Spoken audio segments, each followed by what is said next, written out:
Hi, so welcome to Fast Talker. I'm Sav, and these are my friends Arya and Kat. So today we're going to be talking about a topic that has taken over my life the past few years. It's called tabletop roleplay games. So Eh. just to define what that is, they're basically how do you find them? Kat, help me. Tabletop role-playing games are make-believe but with rules. yeah, so Games for theater kids. yeah, so if we're gonna like break down the name tabletop, they're usually played traditionally in person with on a table. You role play basically as a character, and then it's basically like theater for the mind. Like instead of like doing everything on a stage, you're acting everything out on with each other. Yes, make-believe with friends. Yeah, With rules. it's great. It's grown up make believe, and Huh? I will have to like explain certain terms as we're going along. So this is just for people who don't know what that is. This could be like an introduction to you for what it is, and for people who like me who have been trapped in it, cannot escape it. We could commemorate about the insanity. It's an obsession. Yes. It will eat you. Yes. So I also just want to start with how we all got into it, right? I know I'm the least one with experience. Like you guys were my first party, my first time to play anything. I know Arya has some experience. I know Kat has a lot of experience. So I'm gonna go things by that order because the amount of like stories that you can give me, by that order. So first question I'm gonna ask you guys is how or when did you first hear about tabletop roleplay games? Cat, go first. So, it all started in the forum. Okay. You know, What kind of It doesn't have to forum be- is this? In the forums of way back then, before Crunchyroll was legal. Do you oh, she's old. Could you give me a year of when this was? I think I was. So to put into perspective, I'm 25. I think I was 13 or 12. So 12 years ago. So what? 29? 2010? Yeah, Okay. around that. And It's not that we old. started playing. We started playing in the forums, replying to each other and stuff. And I started looking for more games like that. And eventually, when I went to college, I first met my first DM, and I think I played a cleric. Just to like clarify a few things, DM is Dungeon Master in Dungeons and Dragons. Other games call it differently. Some call it Game Master. It changes per game, but there's always gonna be that one person who's like hosting it, who set up like the game for that session and brings all the characters together. So we're always gonna have that one person to guide the story. So it's not just like improv of like do what you want. There always has to be that one person to guide everything. And I also want Yeah. to ask, was it just D&D that you played with him, or did he also introduce other games? They introduced D&D. D&D is by far one of the classics. It is But, probably one of the oldest and most well-known. I'm not sure what they call it, but we also did a form of TTRPG roleplay where we play Jenga, and Okay. Honestly, you will succeed when you successfully remove the tile from the Jenga tower, and when you fail, it's like a critical failure, or in terms of D&D, rolling a natural one, where So it's a fail, you just to explain it. yeah, and that one is the- death. Yeah. The consequences are dire. So we've been playing different kinds of D&D. We did 4th edition. We also did like a lot of homebrew, which is usually something that someone just comes up with. Yeah, homebrew is And like custom, so yeah. it Yeah, customize custom build. everything. It's harder to do because you have to do everything on your own, but a lot of more experienced players do homebrew. Beginners don't really do it because it's confusing. Let me just squeeze in here. If you're gonna do homebrew, they have this I don't know if it's a site or anything. It's D&D and Beyond. It helps a lot with character creation. Yeah, Oh that's yeah, also D&D Beyond. okay. So it's actually a website. They didn't always have D&D Beyond because, as I said earlier, usually it's Yeah. usually played in person. Yeah, yeah, yeah. So later on, as technology developed, they did have something like D&D Beyond, which is like you can make your characters online. That really helps. But back in the day, they had to paper and pen it. Yeah, it's homework, but It was wild. fun. Everything became so much easier during the pandemic. No, Yeah. people started picking up the game. We did a lot of systems designed by seasoned players. We would evolve into different board games that like Betrayal in the House of the Hill, and then we just devolve into like Call of Cthulhu also. Those are like the classics. I think we also tried Pathfinder, but it's really number crunchy, Yeah. and it's And if so you're much not good at easier math. now. So, Kat, how Yeah. how long have you been playing tabletop games? Like, could you tell me like a specific timeline of when when you started playing with your DM? I would say at the start of my university years, which would be back in 2014, Yeah, so 2015. almost 10 years. Yeah, almost. Wow. I've been delusional for 10 years. Dang. An icon, But honestly. I also want to ask, like, before you met your DM and in college and started learning, did you ever hear about tabletop games, like in passing from like people or like movies, or was it just, or are you just unaware of what it was? I was aware. It's just that I was the type of person in the internet that role played in like forums. It wasn't as structured as tabletop Yeah. role playing. I don't know why, but I would get invited to those because I was in the fanfiction.net world for a while. That's how old I am, dating myself. But I would get invited, and then I tried to play, and I would quit because the writing was, I'm sorry, but it was always subpar. Yeah, you would eventually meet a dead end because there were no rules. There were no and rules, there was no planning, And there was no way that you could advance. And the writing is really, really subpar. I know we're all young, but dang. Yeah, so we know Kat has the most experience out of all of us. I want to go to you, Arya. Like, how did you first hear about tabletop games, and how did you get involved in the world of it? Oh, I grew up with tabletop games. I've played tabletop games since I was like 8 or 9. Like the Oh. earliest memory I remember playing is with my uncle, and we would play. Yes, a lot of tabletop games, but the very first game that I ever played was D&D with my uncle. Was it just the two of you, or did he have his own like party with? He had his own group. He still plays with. Well, he used to play with his own group, because now he mainly DMs. But like back then, he was still a player, and when it was his turn to babysit me, he would give me a character sheet Oh.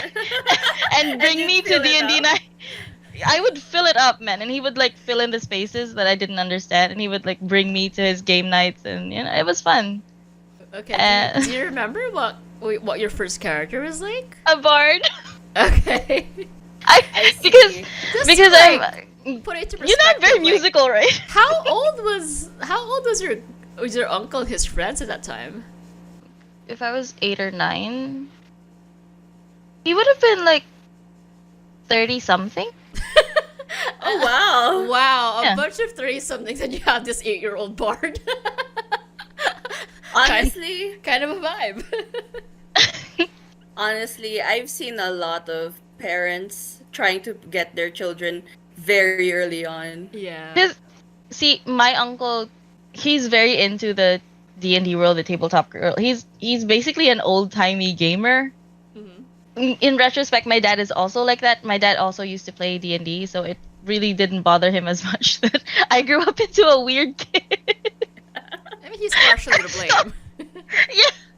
So it's his genes, And back to the D&D question, it's not like my character was like a regular at the table. It was just like if A if guest he ever star? needed to if he needed to babysit me, then they would have a bard. You have the guest starring 8-year-old bard. Yeah, and it was really fun. Like, because I am a theater kid at heart. Like that's what I really wanted to do when I grew up. Like I just wanted to, be in theater and like act out roles. And I guess me finding my own group is really just me being the theater kid geek I am. Like, it was bound to happen sooner or later. Huh? Plus, it's So- in my blood, so.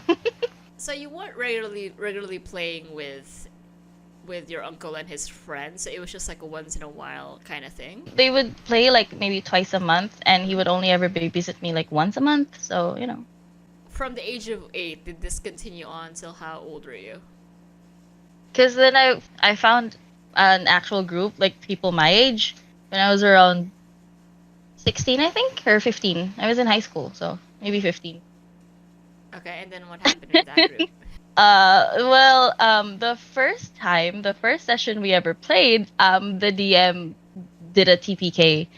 TPK Ooh. means total party kill, and I did not like that, so it Oh. really did push me away from the game. And So I you stopped playing after that. Okay, and then until I brought you into our party. Yeah. But Yeah, so, sometimes I would like, still like Nearly go 10 years and later. play. Yeah. Well, in between this and that, I would sometimes go play TTRPGs with my uncle and my Mhm. siblings and my boyfriend. Wait, AZ plays? AZ plays Betrayal and Secret Hitler and, Oh. there's the regular tabletop games. Plus, the pandemic was a wild time. everybody, The internet needed could not something. hold us. I would say Yeah. like for me, like I always kind of like heard about D&D in passing, like like they would get mocked in like TV shows and stuff. So I was like, what Exactly. is this thing? Like it's like a board game and it's very nerdy. Like I didn't know what it was specifically. Like I just had like a vague idea of what it could be. Just to tell a story of how everything started was that I used to be in the server with Kat and like some other people. And then our DM, Eastfall, I can say her name. It's not her. It's not her real name. So she was like, "Does anyone want to play D&D?" And anybody who like showed some passing interest, she added into this other server where we started playing D&D. And so I think most of the people didn't even say like, "Yeah, I definitely want to play." It was like, "Maybe I'll play." Everybody got added, and that's just kind of how it started. Like we played D&D, and that was my introduction to everything. So I was still very, very confused when we started playing because like I didn't know The mechanics.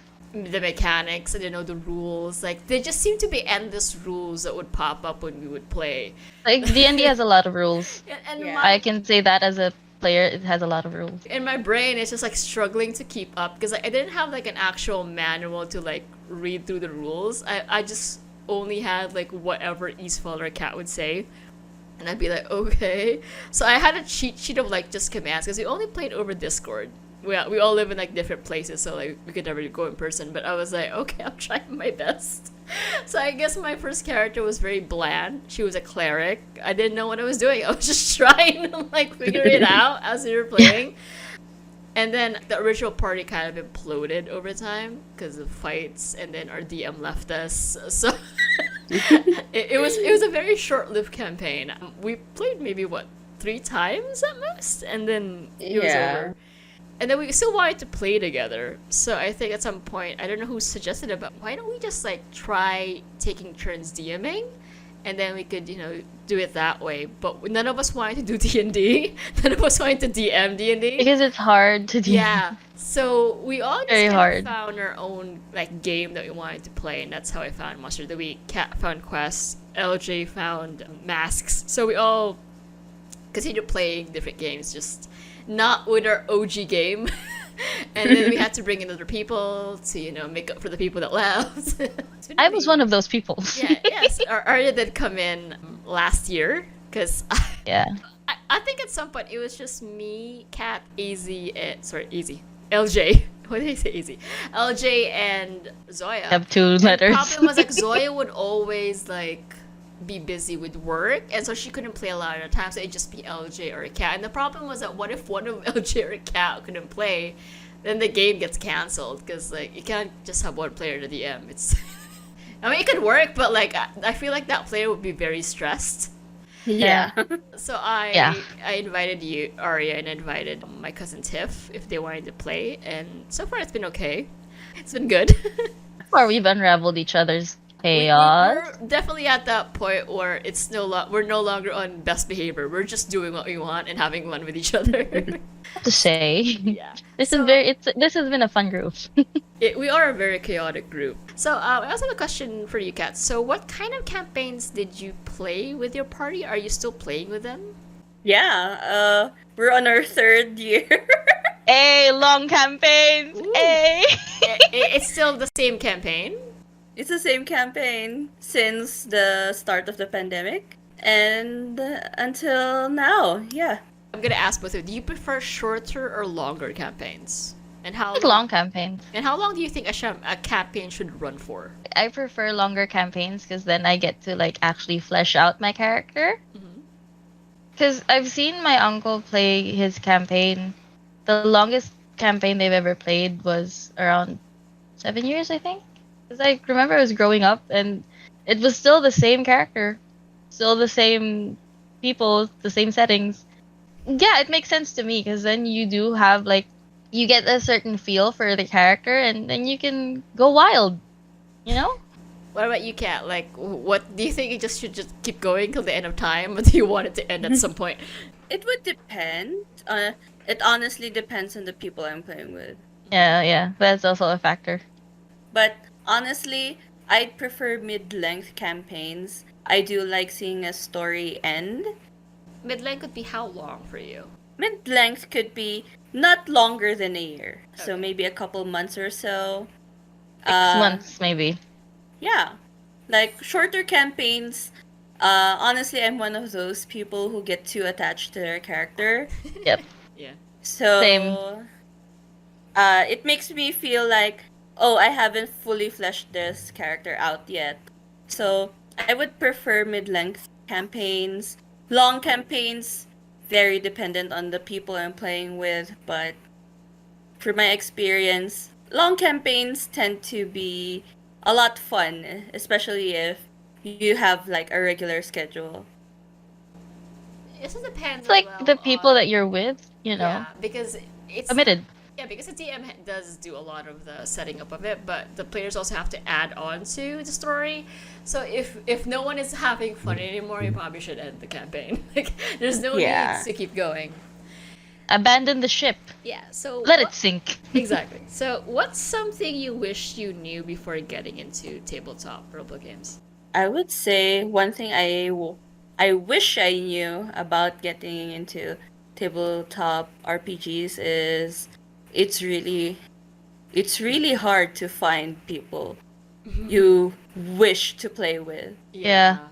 I don't have the best luck with a lot of different kinds of people. So I would say that going headfirst into this kind of game and encountering people you do not wish to spend your time with, Mm, it's very draining and not fun.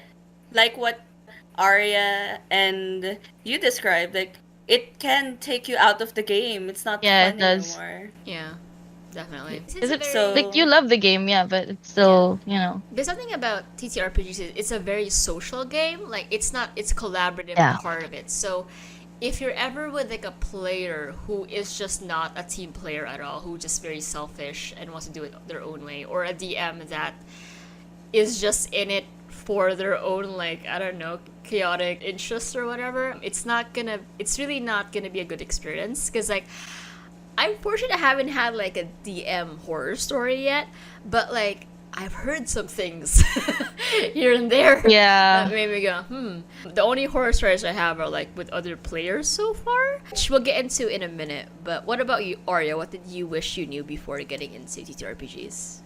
Oh man, I wish I knew just how addicting it would be. Same. This game, ever since I stepped back into the TTRPG world, it has taken over my life. Yes. I'm not even joking. Because now sometimes I find myself slipping into character.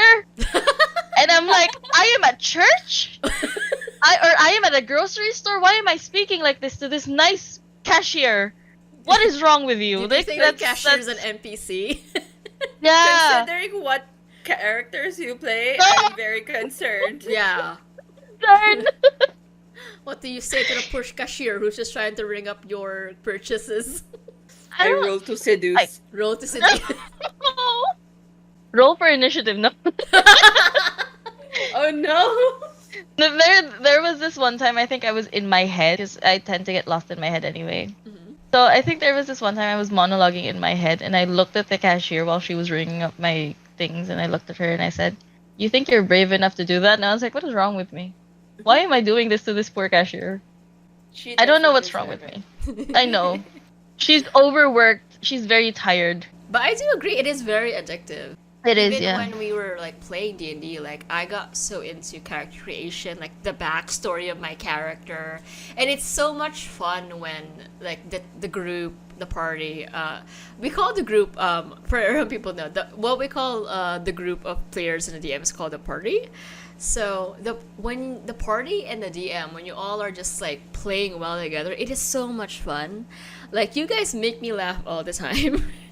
And I remember when we went on like a month-long vacation, like we were getting withdrawal symptoms, like we missed each other. I was like an addict.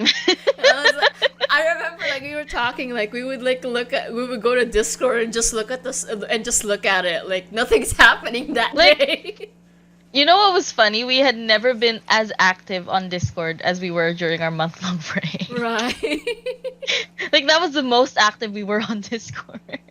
It's so addictive. Yeah. I don't even know why. I think No, it's- but like, here's the thing though. I think I got addicted to the game because of the people I was playing with, like because of you guys. Because if it was my other party, and you know, like a month-long break wouldn't bother me at all. It's more I'm not addicted to the game. It's more I'm addicted to the presence Yeah. of other people who are like me. if the company you have in your party is really good, you're gonna have fun either way, no matter what the storyline is, no matter what game it is. You're always gonna find a way to enjoy it, which I think we're very lucky that we found each other. Us weirdos found each other on the internet. No, but Seth, you did say that you regretted. There's some regret because of the level of chaos you inspire in this party, but like Me? It's my fault. I would say there's a significant change in chaos from when you entered the party. I think Kat will agree with me. It Yes. is a badge of honor, and I wear it proudly. Because I still remember pre-Arya days, and it was chaotic, Nice. but nothing Nice. nothing like the Arya era. It's something else. Oh, I have my own era. Okay, I'll take it. I don't know what it is that you bring out in every single person in the party, but it's Chaos. amazing. It's chaos. Yeah, it's a great trait to have because you kind of push people to try new things and have fun in different ways they probably wouldn't want to do, which or normally. I would prefer the chaos route. I think. Yeah. Because what did I wish before getting into it? I think I wish I had like not a manual, but like a little pamphlet of like before you get into TTRPGs, you should know this about this certain like things you shouldn't do or say, or there's a lot of unsaid things when you're playing that you have to learn Yeah. as you're playing it, and I'm bad at socializing, so I wish I had like a little primer to like know that no, you shouldn't just start killing things. Yeah. Yeah. I wish there was like just a little, introduction to TTRPGs and like just a small one to like help guide the green ones, the newest ones, to avoid unnecessary, issues Pain? down the line. Yeah. I think it's because a lot of the players who play TTRPGs have been playing it for so long that they feel like it's not something you have to discuss. Yeah.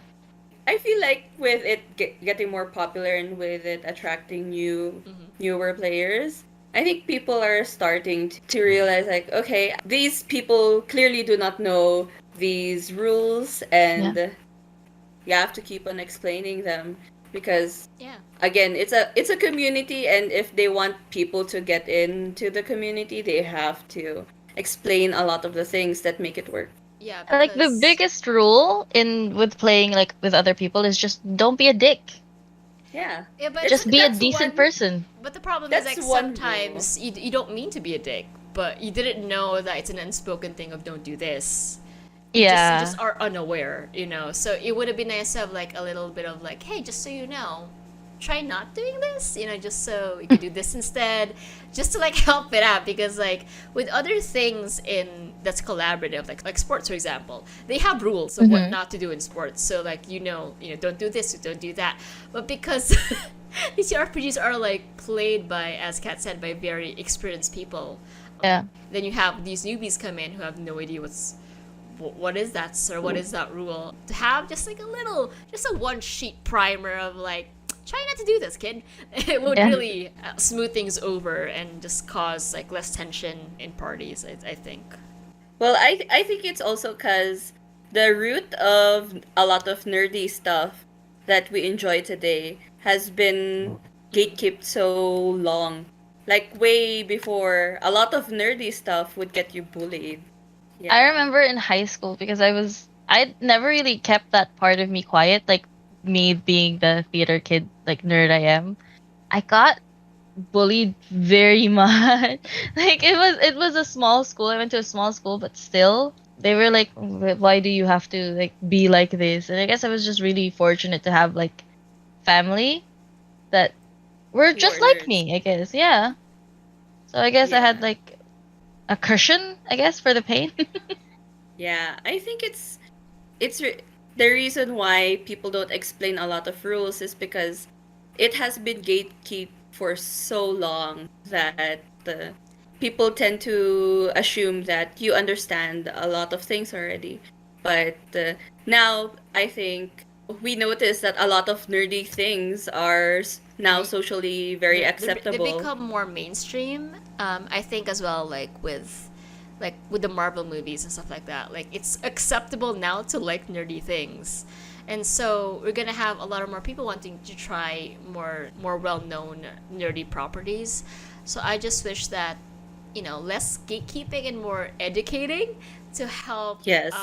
bring more people in, and so that you have more fun instead of accidentally causing tension in a party because they just didn't know what they were doing.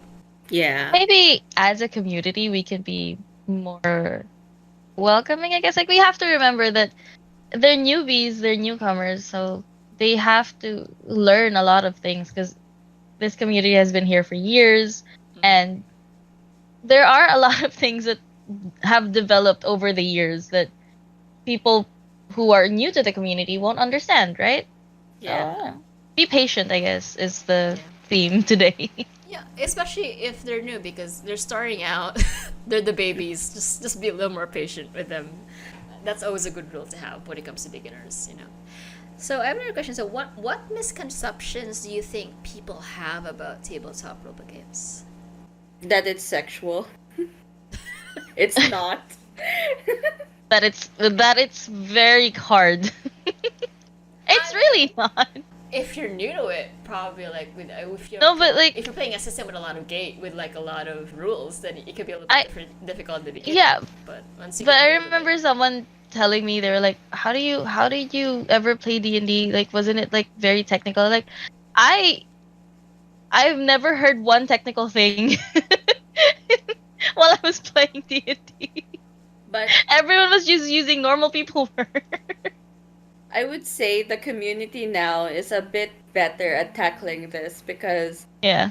back then there's only, okay, you should try D&D. But now there's a lot of different kinds of role-playing games like Monster of the Week, Call of Cthulhu. Monster of the Week is very Friendly. beginner-friendly. Beginner friendly, yeah. so friendly. It's very beginner friendly. So I'm DMing it. It's the only one I can do without crying. I would say that because of D&D, it has an infamous reputation because Yeah. it's daunting to see someone like pull out a library of Bro. books. It's always like, why do they always pull up to the session with like 5 books? Like, do you need 5 editions? 5 editions of the same book? I know you want something from the old edition, but it's just one thing, right? The thing is, a lot of players also want to incorporate like the expansions. So yeah, there's, like, exactly. There's the general book. There's the books for the expansions, which I think they're trying to fix now because of one D&D, but it's Because of that. Mm-hmm. seeing someone haul Like 5, a 10 books. library of No. books Like, is Like I very would daunting. also. like Yeah. they're pulling up to school with their textbooks. It's even heavier than a textbook, man. I do have to say, I remember my uncle every time we would go to game night, he did have like 5 or 7 books for Dungeons and Dragons. Wow. Yeah, and if you try making your character the old-fashioned way, you You're have to gonna like need go to. to the player's handbook and then Yeah. okay, to make, for example, a cleric, oh, I need to flip to page 100 something and then okay, I need to write this down. All right, I want to make a wizard. Okay, I have to write the spells down. So, it's very very scary. Just listening to it is giving me anxiety. Like having That's to- why technology. I remember when I was playing the bard, I asked my uncle, like, do I need special songs to learn? He said, just sing what comes to your mind. And like, sing Katy Perry. so I just sang. No, I sang Barbie Girl every time they needed inspiration, In divine front of- inspiration. In front I of sang Barbie Girl. something men. Oh, I Oh, love- that's so cute. It's They were fine with it hilarious. too. They would just laugh. I mean, yeah, I would get inspired of an 8-year-old child that started singing Barbie Girl at me for inspiration. In the It's heat like- of the battle. It was literally just me going, "I'm a Barbie girl," because that was the only song I remembered fully. In a Barbie world. Like, I have this mental image. Shing, shing, shing. I'm a Barbie girl. In a Barbie world, life is plastic. honestly, And I remember the fight scenes. They were very epic. I also remember a lot of the maps that my uncle had. There were a lot. And he would, like, some he printed out, some he bought. Most he bought. It's a Oh, lot of maps, wow. Kat. I know Im- you have a map problem, but you've never met my uncle. I feel like Imagine, like, in a shouldn't bloody meet. battlefield. I feel like they should. They should never meet. They just like geek over maps the whole day. They would. And like all of the figurines, I remember the Oh, tiny I'm this figurines. close. My uncle would make me paint the tiny figurines because I had small hands. Oh, He still okay, makes I me see paint the why. figurines. Free labor? Pre-labor, yeah. So next one, what kind of people do you think do best in TTRPGs? Oh. I think it would be the type of people who can separate their character from From themselves. themselves. Yeah. His name isn't even really Bobby, so we could say Bobby. But like, we had a player, we call him Bobby, where he had that problem of he thought his character was himself, and so anytime there'd be jokes during games or like in between games, and we'd make fun of each other in our own characters. But like anytime his character would get there was like a joke about his character, he would get very offended. He would get very angry, and it got to the point where there was this big blow up where he ended up in a fight with Kat, and it was just a mess. And I think we discussed this kind of like playing just made him more delusional. Yes, exactly. And the thing is, you'd have to remember at the end of the day, this is just a game. This is not you. This is this character, whoever it is, how epic it is. It's is not you. It's just make believe, and I think this is something that people should always remember. While we do grow attachments to these characters, there is something you have to draw a line. You have You to have to separate draw. yourself. Because the problem with that is if you don't, you will take everything that happens in game personally, which will Yeah. really build up resentment, which is not fun to have that in a party, because at the end of the day, we're here to have fun with each other. We're not here to fight and just have unnecessary drama with each other. Like there will always be like moments of like disagreements, stuff like that. That's normal in any like social setting. But when it's getting to the point that, as you said, if it's no longer fun because they're all just fighting over really silly things. Over character things? Yeah, it's That's not something you should fight for. yeah, it's also like what a waste of life to fight over Exactly. that. Exactly. It's not even something that's happening specifically to you, actually you as a person, Yeah, it's just something that's happening to your character. right? It's all fictional. Yeah. If you're somebody that has problems separating yourself and your character, you should probably stay away from these RPGs because it's not an environment that's good for you, and the people around you will also not enjoy being around you. So, Yeah. that brings me to my other question of what do you think people should know first before trying out TTRPGs? I think one thing that people need to know is this is cooperative. This is not just you. And everyone has a spotlight, but in these kinds of things, the spotlight is shared.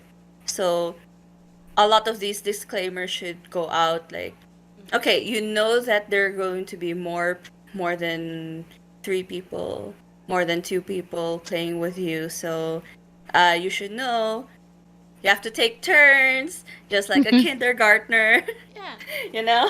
yeah, and something I do as a DM is that I will do like centric episodes. So like this episode is about this character, so it's their turn to shine. Everybody will still of course have their moments there, but this is about this character storyline, so that everybody has their like specific time to explore their character's backstory and something we can It have makes fun us feel together. special. Yeah, it's just Yeah. fun to do. But at the end of the day, if you're somebody that you have like main character syndrome, like you think Yeah. the story should revolve around you, then you Oh, yeah. probably should not be doing anything collaborative because you're not really a team player at the end of the day. And this Yeah. is a team game. Yeah, and if you think that you can't play with like other people, if you think you can't like blend well with other people, you probably shouldn't be looking at TTRPGs as a hobby, because honestly, it relies on your ability to play with others.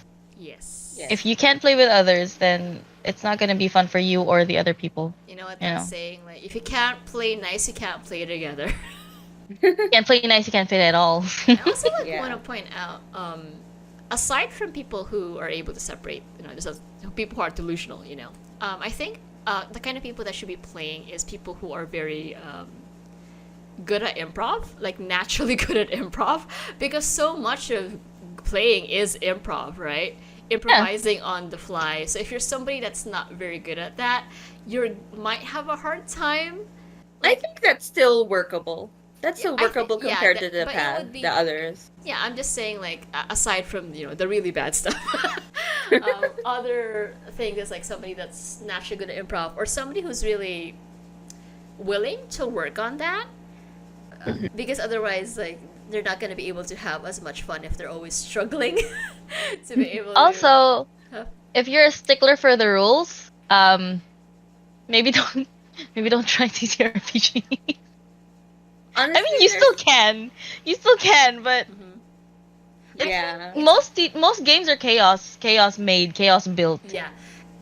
The rules are Oh. really up to the DM of that party to enforce, and not Yeah. really on the players. So if you're a player, so like, oh, but that's not in the rules. I'm like, if the DM says yes, just roll with it.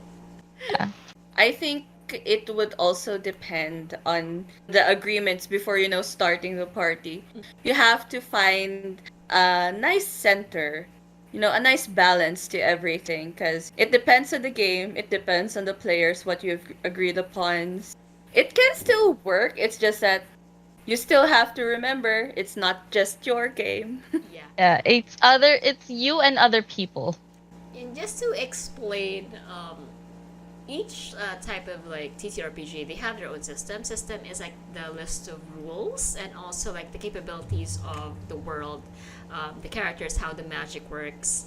It depends on the game, what the system is like, but older generation like games like D&D, they have more complicated systems. The newer ones seem to be more simpler. I think they're a little more friendly towards like beginner players, which is nice. So they could, if they want to start playing the more complicated systems, probably start off with something more beginner friendly.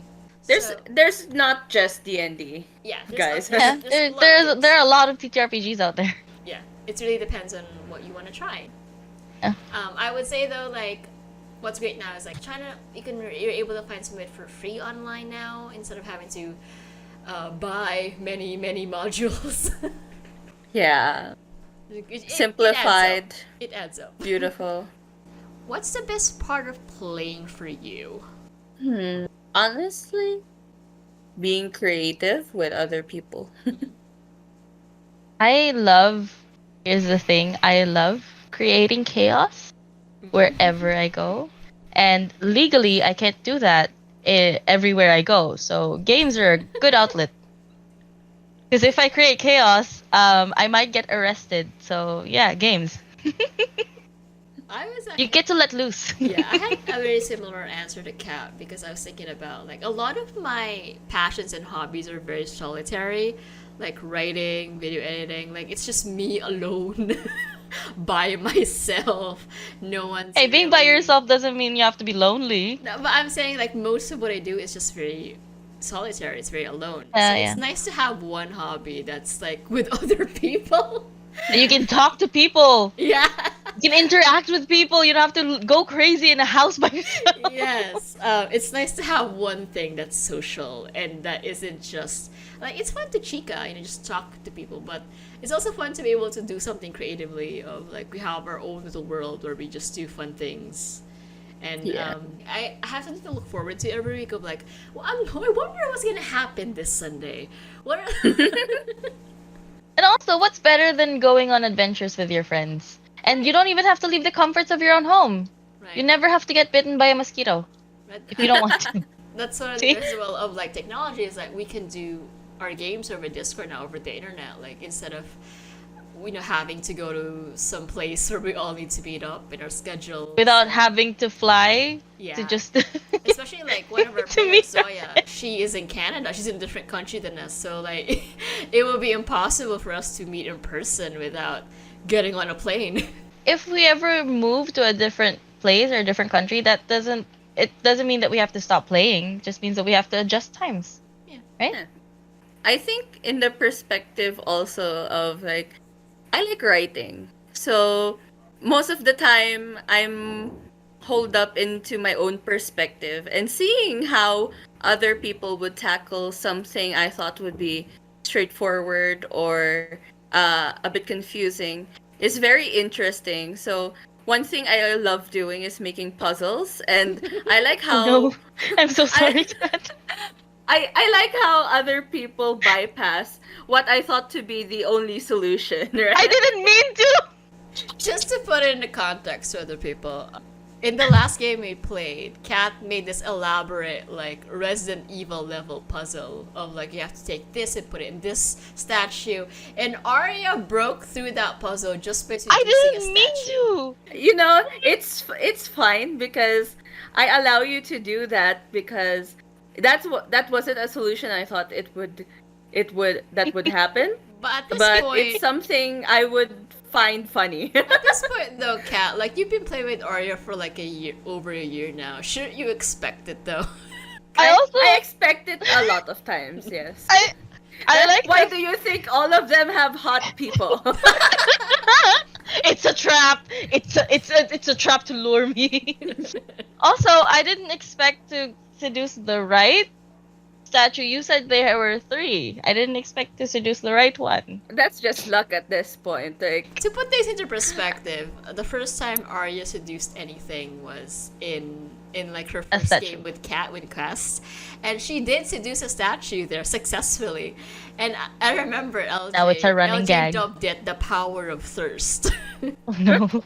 it was very ironic because you just so happened to walk into this puzzle that I made that involved statues that imitate or have characteristics of what you would think a person would have.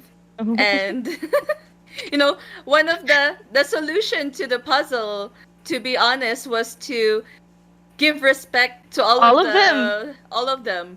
And you did give respect to I mean, I gave the highest respect to the highest bidder. You know? Technically.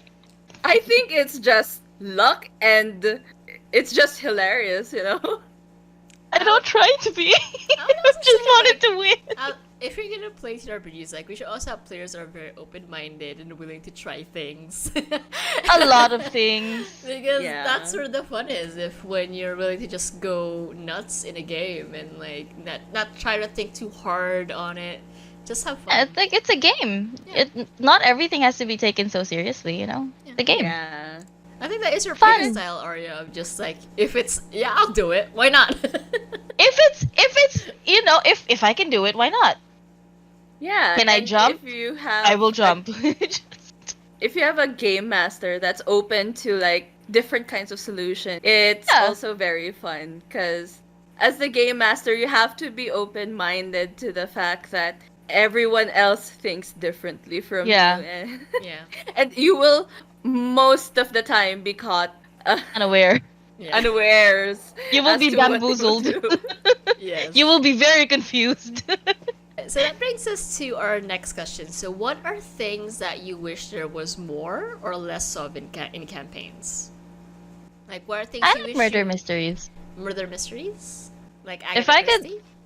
If I could act out a Humphrey Bogart noir film, We did that. and you would permit me to, we no, did but that. like if we could do that for a whole campaign, a whole campaign. I would die the Wow. happiest bitch in the world. I'm sorry, you're gonna have to bleep that, but I will die the happiest person in the world. Oh god. I mean, I'm not saying I wouldn't say yes to it, but I don't know if other players would want to do it. No, yeah, but like, see, that's what I'm saying. Like, I'm not gonna force you guys to play a noir campaign for me just because I want to. I'm just saying. It was a very If fun you were episode. willing, The amount of monologuing in that one. A lot episode. of monologuing. I I love monologued like 3 times because Seth said you can monologue now, and I said, okay, my time to shine. I literally We all gave- monologued. I didn't say everyone has a chance to monologue, and then some did it better than others. It's fine as long as like other people. I'm Are having into fun, a lot too. of noir stuff. I love noir. I also love noir. I just don't think, and I love Zoya, but I don't think she fits the genre.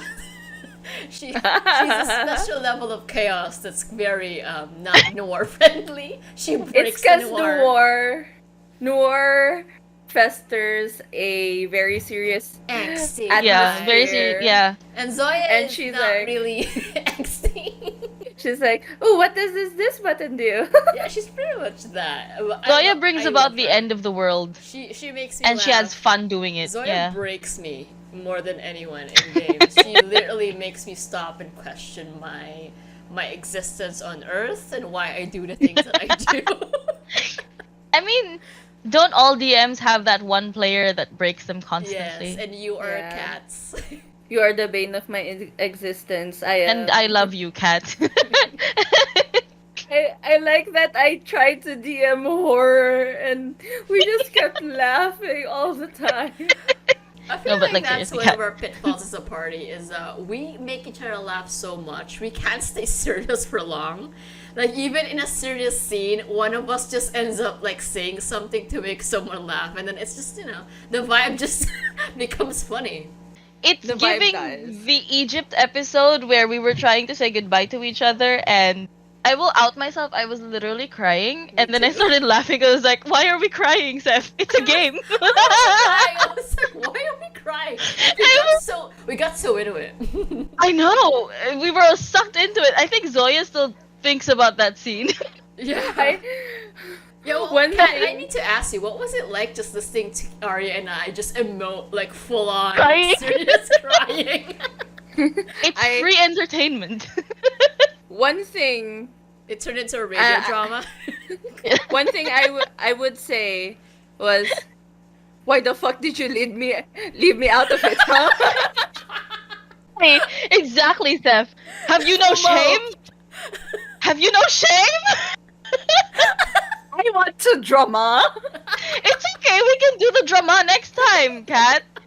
There's another campaign. You want? We can drama with each other. Bitch, how dare you die before me? Okay, but I've died like 3 times. What do you mean? So I have another question. So if you're playing like a party or a specific person, what like red flags that make you go, maybe I shouldn't stick around, or I don't know about this person? Oh, Hmm. Excessive main character energy will always be a red flag. If he decides to kill the first NPC he meets. Yes. Okay, can you Yes. explain the concept of a murder hobo? It's frowned upon.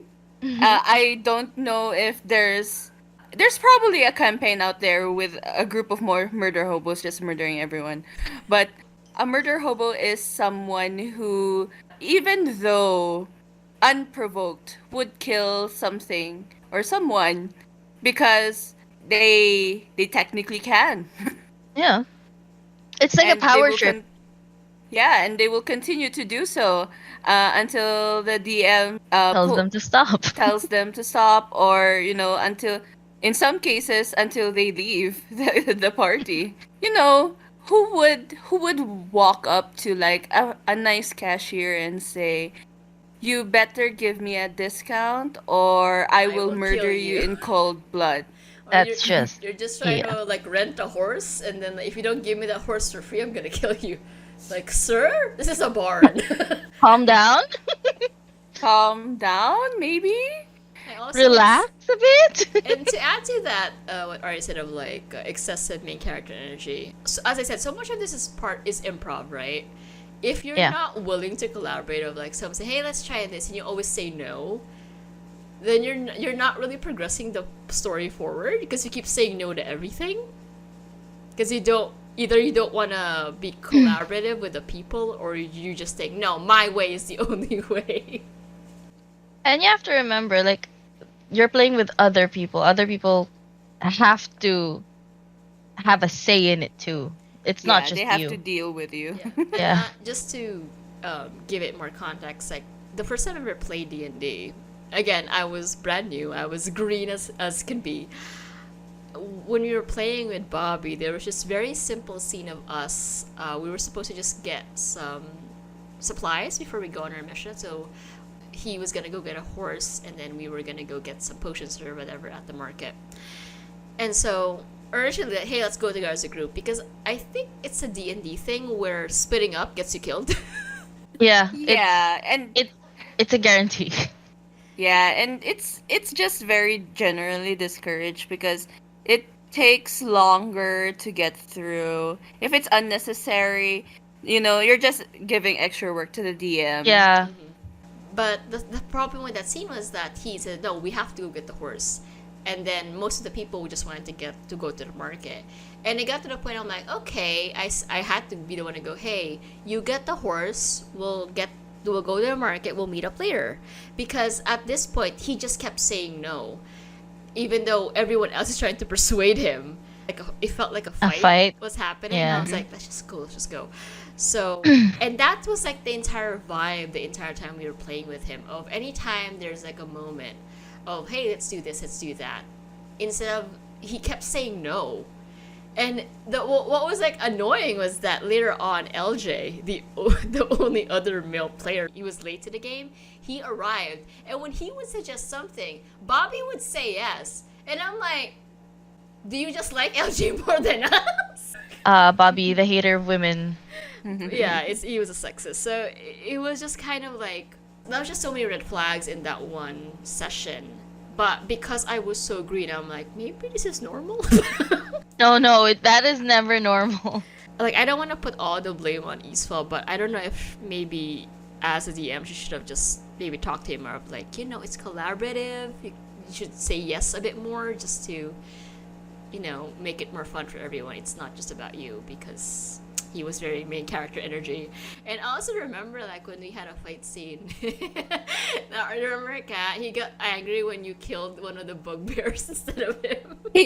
He was so angry when I killed a bugbear that was trying to kill me. What the heck? He would rather Kat died so that he could kill the bugbear instead of her. There will be other bugbears. I mean, come on, man. It's D&D. There will be opportunity.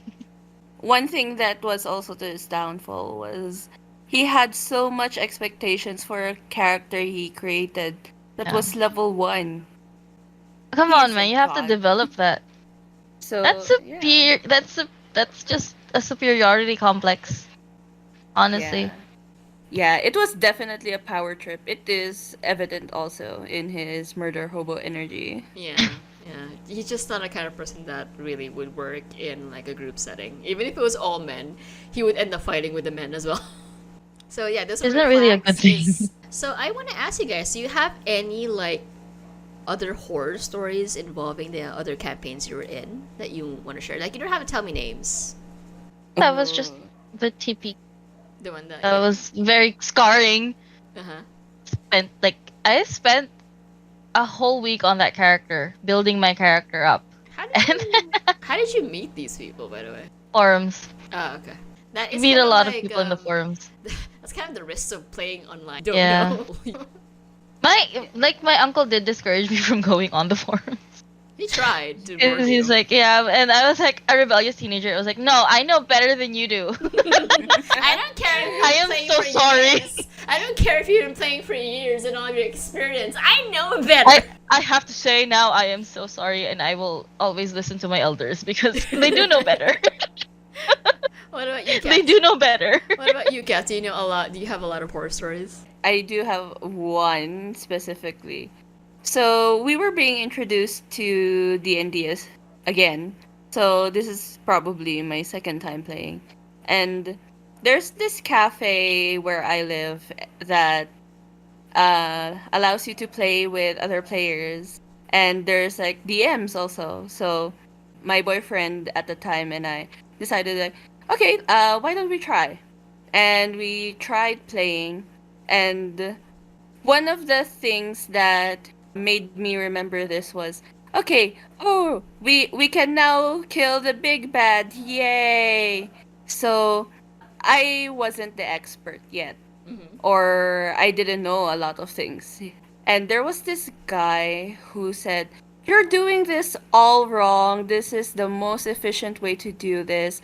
Blah blah blah, and if you number crunch this, you can actually exploit this and this and that. And I'm like, oh, so I was playing wrong. He made it so that I felt stupid. I felt so Yeah. stupid. Okay, is there a specific way I should be playing this character? I don't really care if I'm being inefficient. Yeah, I think that was one of my horror stories. I left that cafe feeling very angry, like thinking, wow, people are so number crunchy. I don't want to play this anymore. Also, like part of the reason why I didn't want to play D&D anymore Yeah, is like a lot of people were very they were very obsessed with the statistics and everything, and I'm very bad at math. Math gives me anxiety. So I mean, imagine. girl, I love math, but at that time I did not love math. I feel like Sometimes math doesn't love you back. How they applied math was not to your liking. If you encounter a new player, they're not going to think, well, there may be someone out there, but a lot of new players aren't going to think what is the most efficient way to maximize my spells. They just want to go boom. They I just want wanna have this fun. thing to go I boom. would say I'm still there. I want things to go boom all the time. Yes. Like I will it's never- not a novelty. It's I never will gonna run never- out. I will never You just- outgrow. I don't think I'll ever outgrow that. I just like things to be fun and like insane. Yeah. And I don't really care how efficient it is. In fact, there have been times where I will tell you guys, it's more efficient to do this, and you guys go, nah, this is more No. fun. This is way more fun. Screw your efficiency. Yeah, like Cat's puzzle game. Screw your Yeah. efficiency. This is how I want to do this. Efficiency. Now you know, Kat, Who my dat? deepest, darkest Who dat? I secret. don't know efficiency. I only know thirst. Okay, but did we not finish the puzzle sooner? Yes, you did. Was it not the most effective way? If It probably anything, wasn't, but it was still. more efficient, Gap, because she saved time. I did. Yeah, you skipped steps 1, 2, and 3, and 4. And 8, I think. I think I stepped over 8 too. Because we did blow up the door.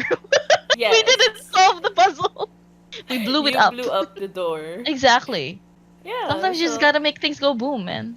One thing you should also remember when you're playing with other people is that you have to understand, are these the kind of people who want to number crunch, or are these the kind of people who Like, just go boom.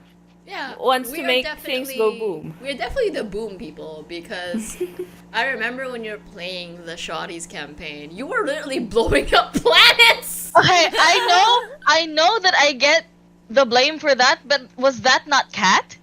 Was I that made not the Cat? bomb at some point in like the when Yes. when you were dealing with the Cybermen. She made the bomb. Yes, I did not make it the thing go boom. That was Cat. I like things when they go boom. Not stick to my next question. Like, what do you think makes a party work? Oh, honestly, if you guys have the same type of chaos, or at least like the same type of personality, I guess.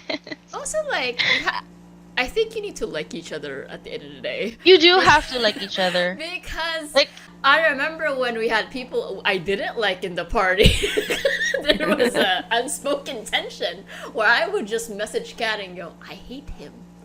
I hate him so Oh no. So going off those horror stories we've had before, like what would make you want to leave a campaign or a party? Oh, the participant. The participants. Exactly. If you're no longer having fun with these people, yeah, of course. Yeah. You gotta draw a line somewhere. You have to like set boundaries. Not healthy for you. This isn't really a horror story per se, but I think it was more of a learning lesson for me. When we were doing the original mass campaign with LJ, like there was a point I wasn't having fun anymore, Mm-hmm. but I didn't know how to communicate that to him because there would be moments that I would talk to him and like we would just not be able to communicate smoothly. Mm-hmm. So I didn't know how to say, hey, could you just be a little bit nicer to me in games, just a bit, just a smidge, because I'm not having fun anymore. I felt like I'm being shat on every episode. I would just like a little bit of leeway.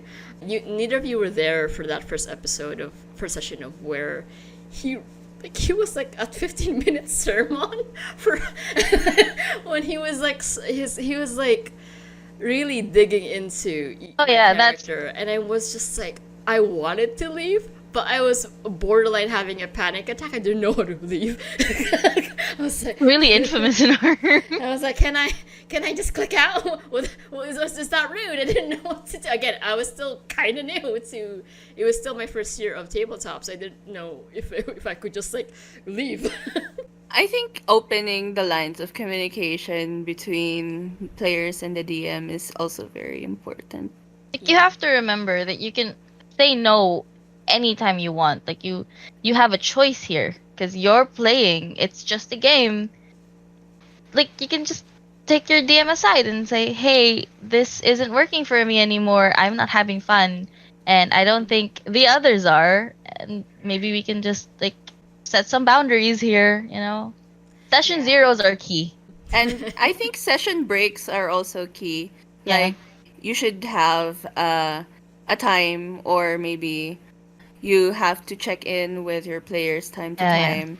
It's something I also learned as a DM. I have to keep in mind a lot of things, and that's why the RPG consent list was Very created. Yeah. Yeah. I appreciate that list so much. Yeah, so that's I appreciate it very much. that's something I kind of intrigued. Was like I asked you guys what are your triggers so that I will not include them in any games. So because I just want us to all have fun. I'm not here to trigger. I mean, I can still scare you guys. I will Yeah. find a way, but I could do it without triggering you. You know, I have been triggered in many ways, but not the But not your not specific, the traumatic kind. But not your specific yeah, personal I- triggers. Just See, new ones. here's the thing. Here's the thing. You don't realize that when you're playing TTRPGs, you develop triggers, which was news to me because I've never develed triggers before. Are you but now I still- have more. Are you still scared of like amusement parks because of me? Yes. You know the fear I had? Do you know how scared I was when I went to the amusement park with my boyfriend? I was like, there's gonna be a clown behind me and I'm gonna have to hit it with a hatchet. There's gonna be a clown behind. You know how? I literally could not pee by myself. I hate you, Seth. I didn't know you were gonna go to Enchanted like a week after the game. I had no I was idea. dying. I had no idea. I was like, the tickets have been bought. I can't cancel now. You never said anything to me. I could have just rescheduled it to another week. No, but I thought, see, in my baby mind, I was like, oh yeah, this will be fun. Play an amusement park game before I go to an actual amusement park. I didn't know I would have triggers I like have that. to tell you, was wild. much of the week is a horror game at the end of it. So sometimes I have to do scary. What horror game? We're just chaos incarnate. We forget it's horror most of the time. Yeah, because honestly, most of the time it's just us crying. We laugh so much that you forget when I finally pull out something Yeah. scary. You guys go, oh. Oh, it's this kind of game. Oh, I I forgot. forgot that it's this horror. Maybe we shouldn't forget anymore. So, on the topic of DMs, Kat, when did you start DMing? I'm fairly new to DMing, honestly. Same. I would say 2 or 3 years. So was it D&D with your other party? Yeah, it was also a D&D one shot. I also did Quest. I love Quest. Oh, I think my first time DMing was using an old superhero system. It was a time loop. It's Face Rip. I don't know if anyone knows that game, I don't know. but it's a D100 and there's like a table. Oh, I've But heard of that. One of my biggest mistakes was I learned the rules, but I realized I am not very intelligent. So Oh, Kat, don't say that. You're an So I engineering realized that, major. uh, Stop doing that. You're so smart. I realized Slippery that, slope. that game specifically I can't keep track of because there's so much things happening. And as a DM, you'd have to have some mastery over the rules because your players rely on you to learn the rules and guide the campaign where you see fit. So, So what's like the best part of DMing for you? ooh, I like it when people do things unexpectedly. Like Arya all the time. Okay, but why? Why? I am being very nice now. I'm just sorry, but I want to follow your rules. you're so funny. You just like come up with things to break Cat, and I love seeing it. Honestly, like, I don't do it intentionally, but sometimes I do it intentionally just to see how far I can push it. If I commit murder now, will Kat say no? You know, that kind of thing. So aside from like, being excited to see what other people do, what else do you enjoy about DMing, Cat? As I told you, a lot of the campaigns I write, I would also sometimes write into a book. So it's material. It's free material. Honestly, yeah. It's Free free, material. it's free. Yeah, free material. I really like it when different kinds of people with different kinds of backgrounds and seeing what characters they create, especially if it's someone I know really well. I see, oh, okay, you created this because, daddy issues. Okay, but why the call out? Yeah, why the call Why am out? I being called out? Why you gotta call us both out like that? Like, damn. Trying to live my life. I do want to say, Kat, you're you're my DMing mentor because you're the only one I get to ask about DMing. So I didn't know you were that new to it. That's why I also ask my other friends who are DMs. Okay, you have your resource to help me. Thank Yeah. you. If you try DMing, like for anyone who wants to try DMing, it's surprisingly, it does take some work, but if you're willing to do some prep time, you don't have to prep a lot, especially with people that you know. Yeah. Yeah. You don't need to prep like an entire campaign, the plot lines, because people are just going to ruin that for you. Yeah, that's something I learned I mean- particularly on when I was DMing. Was when I started DMing was like it doesn't matter what I prepare. They will Hey, do what yeah. they want.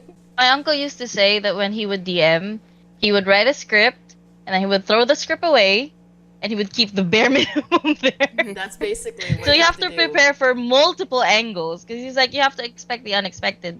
Because and even then, people there won't will react the be- way. even then, they will find a way that you didn't expect. Yeah, and then they'll leave you scrambling for like, oh my god, wait, I didn't expect them to do this. Probably Kat It's during exci- the it's exciting. seducing. It's always exciting because you never know what you're gonna get. Kat, how much do you prepare for games? Because I know you make your own maps, you draw and create characters and stuff like that. You have a lore. Okay.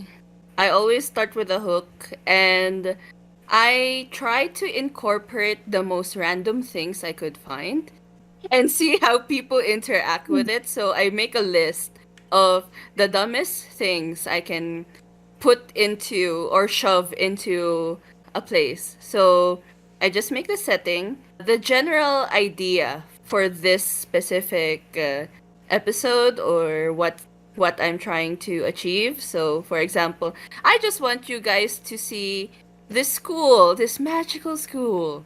And one of my favorite things that I've done with Weavers is making a bear who Chris the said- Bear.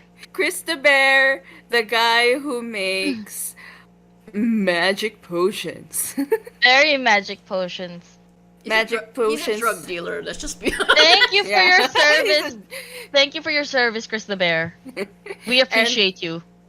One my thing I character also appreciates you. wanted you guys to interact with was the Murlocs. Like, seeing your reaction when I first went was so hilarious. Is that okay? Does she need help? It was really great, really funny. So, Kat, where do you get your inspirations for sessions, like for lore and stuff like that? I will say this now. DMing is a way for you to try and rip off anything that has And been everything. stated in- true. Exactly. Anything and everything you can It rip is off. true, because when I started DMing, I think it's because you started DMing Quest, because after, Eastfall quit. Yeah. Like, I ripped off Genshin. I like, as a person, I like Eastfall, but as a DM, she's very flaky. Let's just be honest.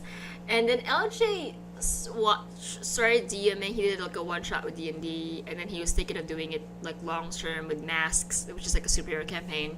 So I was like, can I do it? Like I was like, I was so unsure. Like, do I have it in me?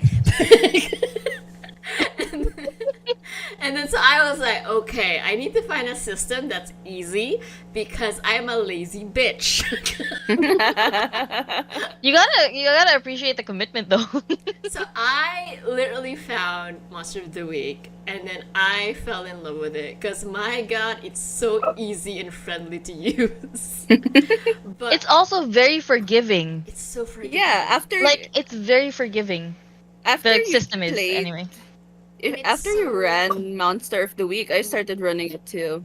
Its system is like loose enough that you could do all sorts of like storylines with it that it works, which for me is great because I like trying different things.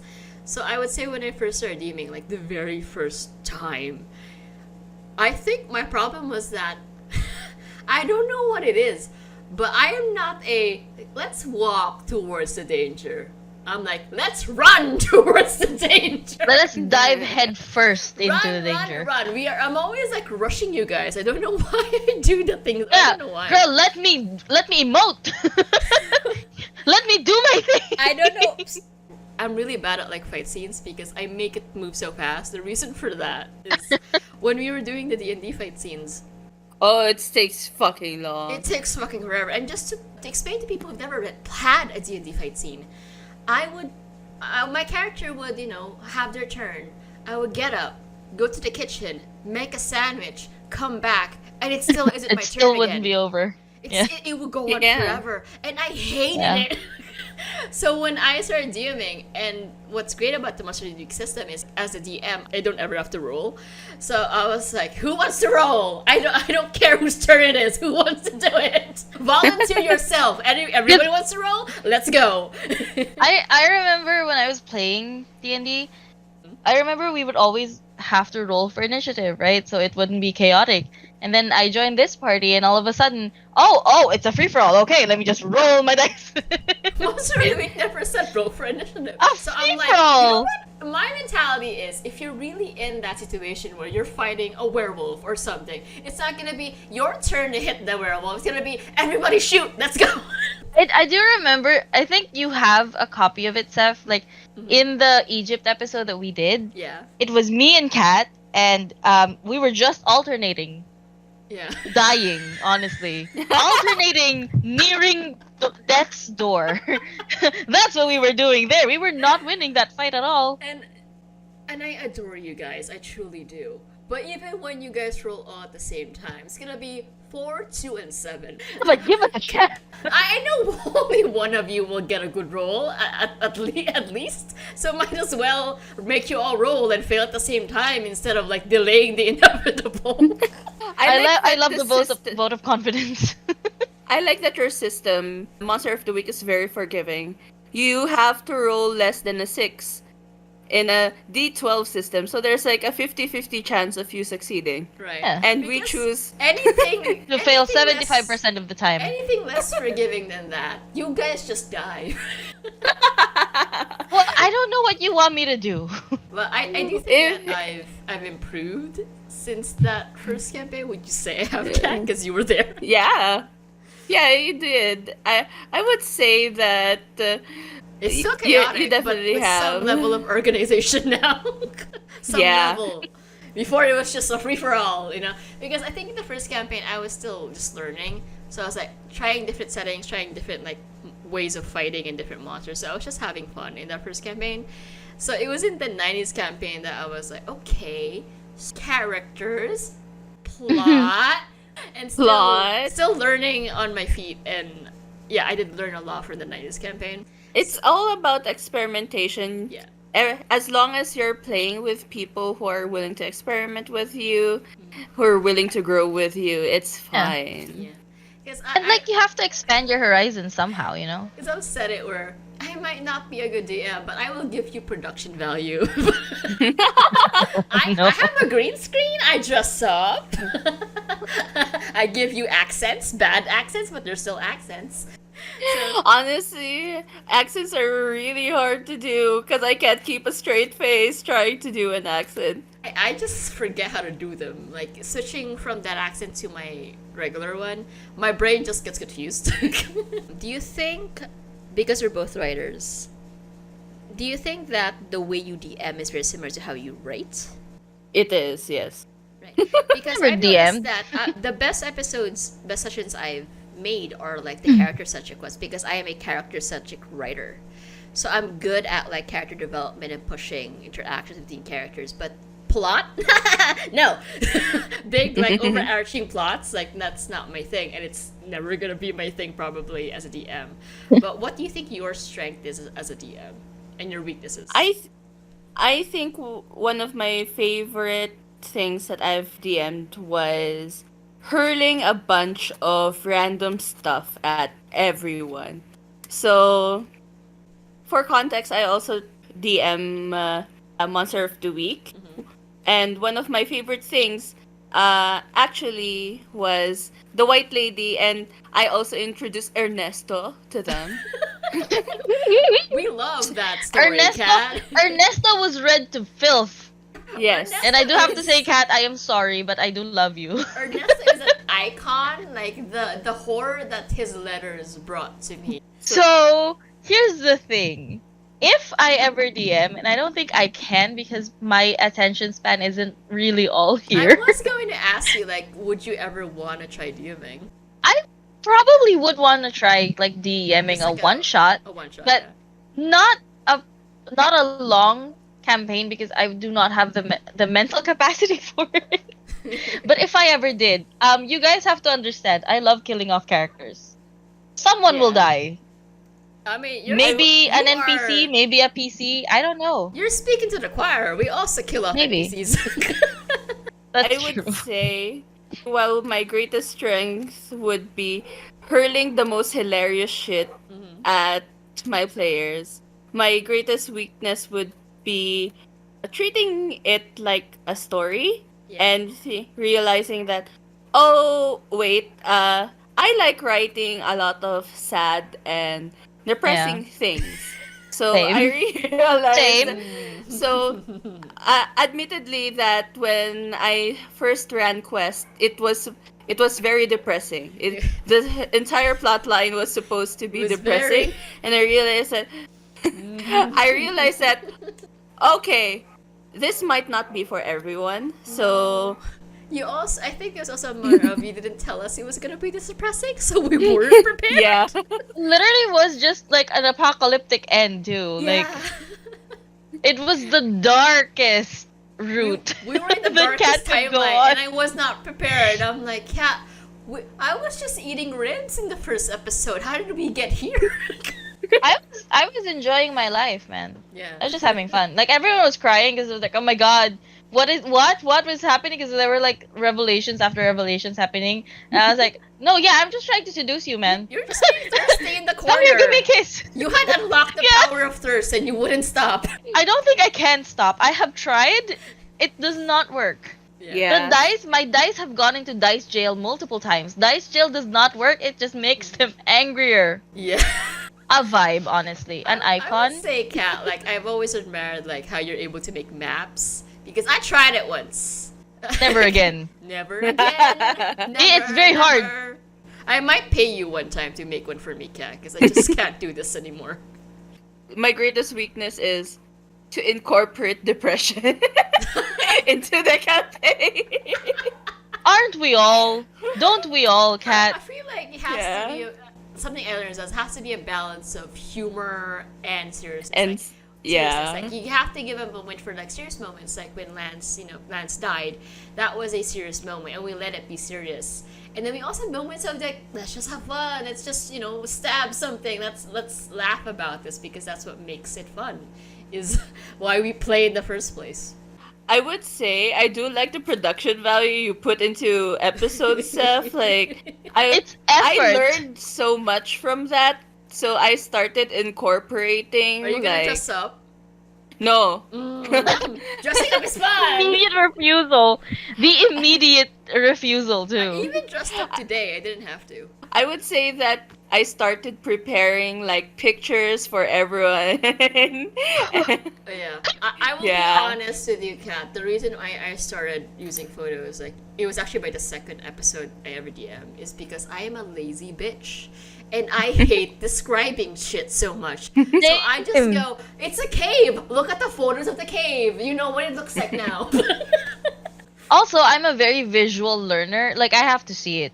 I can read about it and I can envision it in my mind, but like it takes effort. I don't want to give effort. Again, it's a matter of necessity and also laziness. So like part of it is like when I started incorporating like sound effects and music and doing my background with the green screen. Part of that is just like I am a naturally very theatrical person. I am. I try to downplay it in real life, but I'm I was meant to be a theater kid, but my schools that I went to didn't have a theater program, and so I've just been frustrated my entire life. Okay. And finally have an outlet for it where I could be as big and dramatic as I want to be, and it's appreciated. It's not, no one's gonna be, oh, that's so dramatic. It's like, yes, we want the drama. Like finally I am with my people. I love the drama. I do love it when you come on to games and it's you in a wig and I'm like, okay. And then you whip out the photos and the sounds and the green screen. I was like, oh, okay, I can Yeah, get behind We this. are upgrading. Immersion. Immersion. I don't know. This is a year of immersion. I want you to be immersed in the world because it's more fun that way. And also, I actually really do appreciate you for everything you do, Seth. It's really nice. and also It's like you're doing this for free. for free, yeah. You don't get anything from it. No, just my Yeah. own personal fulfillment. Also, because at the end of the day, like Monster of the Week is a horror game, and one of the cornerstones of horror is sound.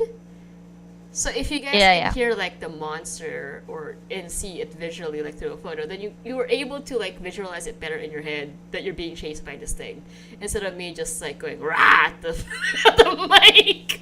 I do have to say, if I never hear a Wendigo sound in my entire life, I would be happy. A Wendigo scream. I don't. They become a staple of my games. Like I've done Yeah. a Wendigo episode per campaign. Yeah, I think the next It time that unlocked you my pyromania. the next time that you throw a Wendigo at me, Seth, I might actually just cry. I might start crying and I will leave the session. I think there's certain Oh my like God. features that can work for almost every campaign. Ghosts are Wendigos also, are one of them, Ghosts yeah. are one of them as well, and it helps to like do it differently each time.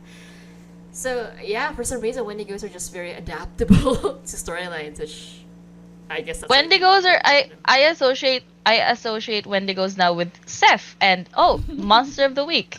And I wonder what kind of monster Seth will show us this week. Oh, it's a Wendigo. Oh, well, I guess I'm going to almost die today. Well, I told you, I'm sorry, girl. It's gonna be a Wendigo this week. Yeah, and I know- swallowed my tears. I'm just curious, Arya, do you associate me with statues you can seduce? I actually do. Like it's a thing. You Like my ever, mind like- is like, oh, cat. Oh, statues. You ever see a hot statue and go, that would be in Cat's game? I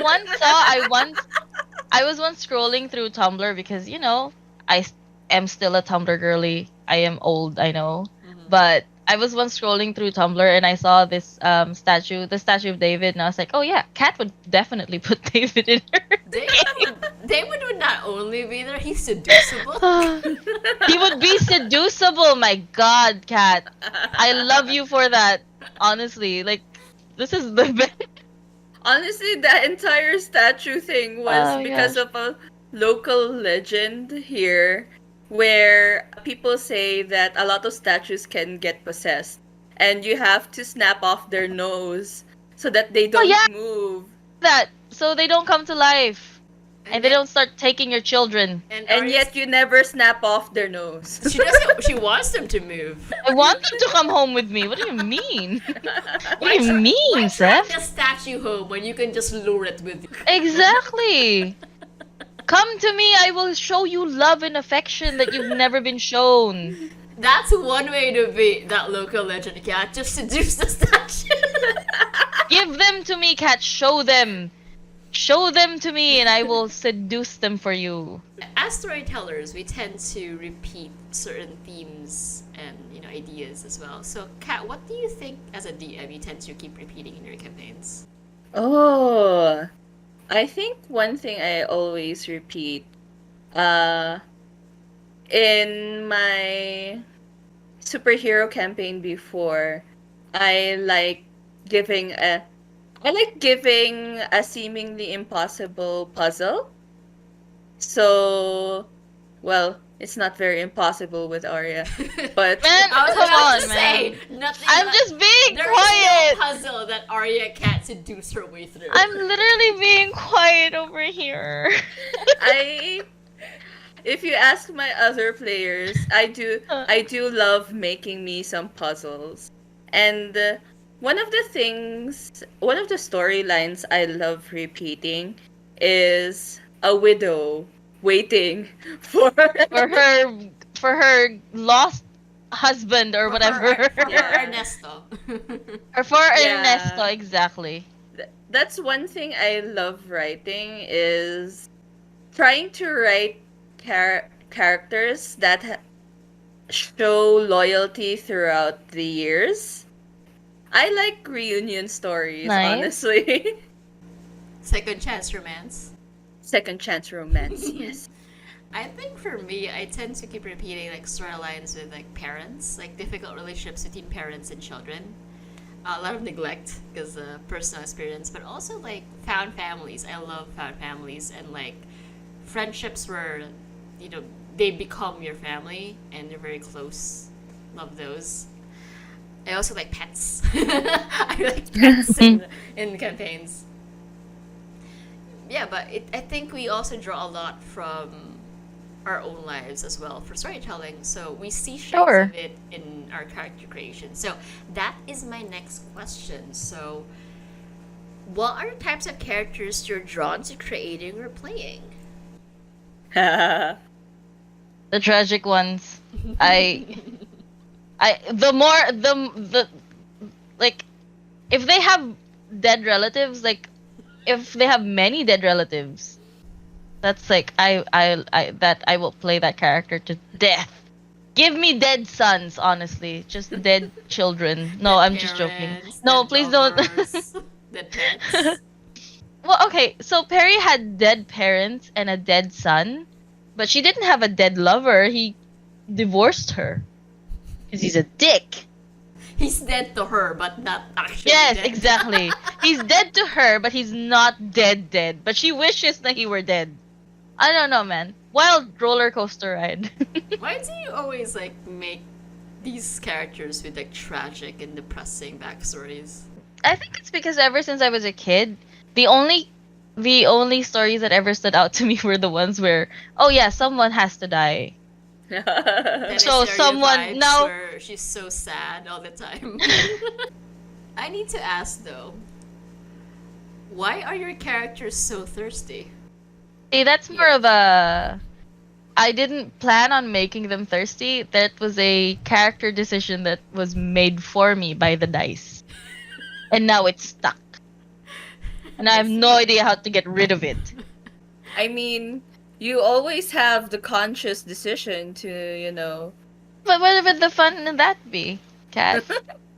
What if I didn't seduce the statues? Then we wouldn't have won. 'Cause I Well, don't know. we might have won. I don't know. There have been like there have been like moments where it's not even the dice anymore. You are actively pursuing an NPC in a session, or more than one NPC actually. Okay, I seduced the concierge and the I seduced the manager and the Michael hiking B- instructor Michael B. for Jordan. Michael B. Jordan. I seduced for myself, honestly. Like, let's just get that out of the way, okay? Fictional Michael B. Jordan, by the way. We have not gotten close to Michael B. Jordan in your life, unfortunately. Exactly. again, I seduced Michael B. Jordan for myself. However, I seduced the concierge and the manager for information. So there's that. Mhm. And then, who And- have I also seduced? You, And The the statue I orgy seduced first. afterwards. Okay, that was just for me. That wasn't for the storyline or anything. That was just for Okay. me. what about Perry seducing Myrrh? Like he was just making Okay, dinner. but she was okay. I mean, you have but to the look sexual at this tension. handsome man. He was just I will give Arya that. He was just making dinner. He wasn't Okay, doing Seth. anything. Seth, but imagine you've been throwing this man at me this entire campaign. What was I supposed to do? Say no? I would say didn't I would even defend ask. Arya. I was just making dinner, and then you were like, now is the time." I want to defend Arya. Say Thank you, Kat. with, Myrrh is a very attractive man, exploring such daddy behavior, cooking. for Exactly. me. Honestly, And for a girl who has never known her father, well, she knew her father for like 8 years, but like for a girl who has never like known her father because he was always absent, putting that's a like hot that's like honey to flies right there. putting an attractive man showing daddy behavior is something I will defend Arya on. Like, who doesn't want Thank that? you, Kat. I mean, Exactly. to- Who to- doesn't want To that? be fair, part of Myrrh's like character is that everybody apparently wants to sleep with him. Like everybody. Everybody. It wasn't intentional at first, but It just happened that way. Myrrh's appearance is based on the actor Callahan Skogman. So if you don't know who that is, Google him, and then Shadow and Bone. you will understand. We're all. You will understand. And you will defend me as well. I will defend Arya for seducing Myrrh. Attractive man plus Maybe- daddy behavior. What about you, Kat? What kind of characters do you like creating? I noticed that I like characters that have Pyromania. pyromania, one, and a dual nature to them. True. So Setting things on fire. first is like Pixies I who just want can to be point out funny. that Kat had no idea that she kept making Paramania characters. I pointed Yeah. out to her. I was like, why do you She always was set things she on was fire? very she was very confused. She was like, "Do I?" Yes, Uh, you do. So let me list down the times I've set things on fire. One was nearly in the first campaign. I played as Emma. Emma, a daughter to a group of siblings. It was a Wendigo episode. She nearly set fire to her brother. She was He aiming was- for the Wendigos, and he was in the way. He was in the way. Like, you see me with fire and you go stand in front of me, you're gonna get burned. they did start. You have to be She smart. and LJ did start arguing. They were like, "You almost set me on fire." You have to be smart when you're near cat and fire. Yes. If not, your character's gonna get harmed When did- really badly. The second time I've set things on fire, Kato Mhm. with her fart. Oh yeah. Oh no. With the lighter. I remember that. That's A how fart Kato and a lighter? became Ass Girl. And then, And, then Astoria, of course, with the. Astoria, who set her childhood home on fire. To be fair, it was also the home of a cult, so she. It had was to- very cathartic. Yeah, the setting fire thing was very cathartic. What about Pixis though? Did she ever set anything on fire in your campaign? I play a campaign where it's Curse of Strahd. It's classic D&D. We go against very big bad vampire, apparently part of the land or whatnot. And spoilers for anyone who wants to play Curse of Strahd. There are a bunch of hags that make meat pies out of children, and Pix, the gentle soul that she is, set fire to the windmill where they decided to reside in. Quite ironically, in a couple games later, we go encounter Strahd himself in a cursed tree, and lo and behold, she dies to a fireball. Karma. I think that is karma, yes. Do you think that you just wanna set fire to a lot of things, Kat? You're just I projecting onto your character. I want to Are say you also that... thirsty all the time, Maria? Have you seen my boyfriend? Of course I'm thirsty all the time. 7 years in, and I'm still attracted to that man as the day I met him. I just want to explain that when I set things on fire, do you know that meme where Agnes sees the unicorn? Oh, I know that where one. her- She's like very where- aggressive. Where her eyes like just widen when she sees that Her unicorn. pupils Yeah. are literally dilating.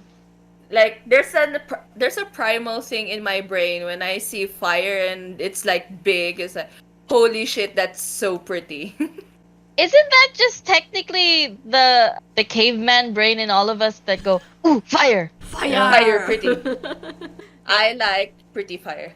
But aside from Pyromaniacs, Cat, what else do your characters have in common? Oh, one thing I also noticed was loyalty. This is a value I heavily respect, and I love loyalty in my characters. So, what's the type of character you guys haven't played yet that you'd want to try someday? Happy one? I've offered that to you. You always say no. The bar is so low. I know. Okay. Okay, here's the serious answer. A non-traumatized happy sunshine character. There you go. Also, I kind of want to try playing a serious character, a character who's always this is the plan, get it done. I don't think I ever will, but it's a dream. Oh, It's a dream. do you want to play as?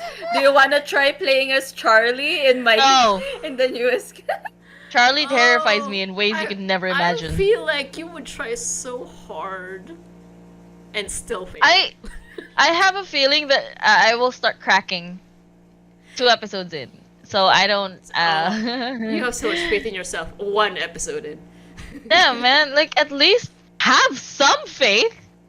Half an episode in.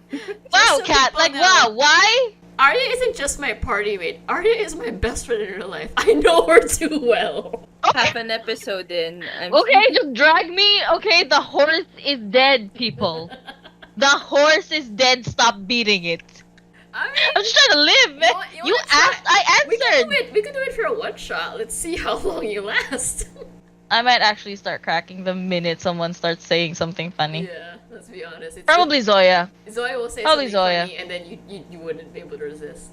But And the character would be like, "Hey, goodbye." I told you this. Like, I'd want you to do the monstrous in one campaign as a succubus. Like, you just win all the time. No. Wait, am I supposed to be seducing Wendigos, Cat SF? If it Is that works, what you it want me to works. do? Oh my god. I know, I Man, joke. You only have one superpower in games. It's the power of thirst. The fact that you won't harness it. Because it'd be embarrassing. Because, my boyfriend stays with me in the room, and sometimes he listens in, and it's really embarrassing sometimes. I'll send him recordings if he wants to know the full extent And- of the madness. I don't know, Seth. You've laughed at every suggestion.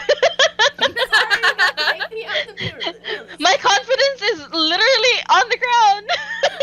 I mean, I would like to see you try. I just don't know how successful it will be. I would also like to try, but I don't know. I have a feeling that I will actually fail the minute I start trying. You're too beautifully chaotic. I know. What about you? Still, though. What kind of character do you want? Like, haven't tried it. You wanna try someday? I want to try playing a muscle man with no brains. Nice. Himbo. Himbo energy. I mean, Yeah. Pan has some himbo-ness to her, so like I think you do it. You do it real well, actually. She does, but I have to make her kind of competent because of my party mates. Kinda. I mean, mostly wasn't competent. Besides like a himbo cat, what else would you like to play someday? Nah, I think I'd stop at himbo because the next thing I have never played would be a sexy bard, and you all know I can't do that. You can't flirt. I'm sorry. You Be sexy, Cat. You just I can't flirt. I can't be You sexy. You can show a little leg. Show a little leg. How about That's sexy. How about you're a sexy bard that can't flirt? So everybody wants you, but no, you can't. You die when they try. to Honestly, talk to I you. would pay good money to see that. That sounds funny. You want to see me flirt for a good hour? Yes, Kat. I want you to. No, you know what, Kat? I want you to seduce my character. Seduce my God. character, Kat. And try to fend off the seducing back. Oh my god. That's This what I is- want to see. I can't. I really can't. We have to challenge ourselves, Kat. We have to challenge ourselves as writers. You know what's my biggest pickup line? What? Come here often. I knew it! I knew it! Kat, no! Hey, you come here often? Come here often. Do you feel your knees buckle at Kat, no! When it comes to characters I haven't played, I think characters I've mostly played have, like, when it's not an NPC, they tend to just be very snarky and they are obsessed with food. That's just Most of the time, yeah. just food. That's all. Even Fyra was like, meat. I love meat. Gwen didn't really do anything. She was just like the healer of the group.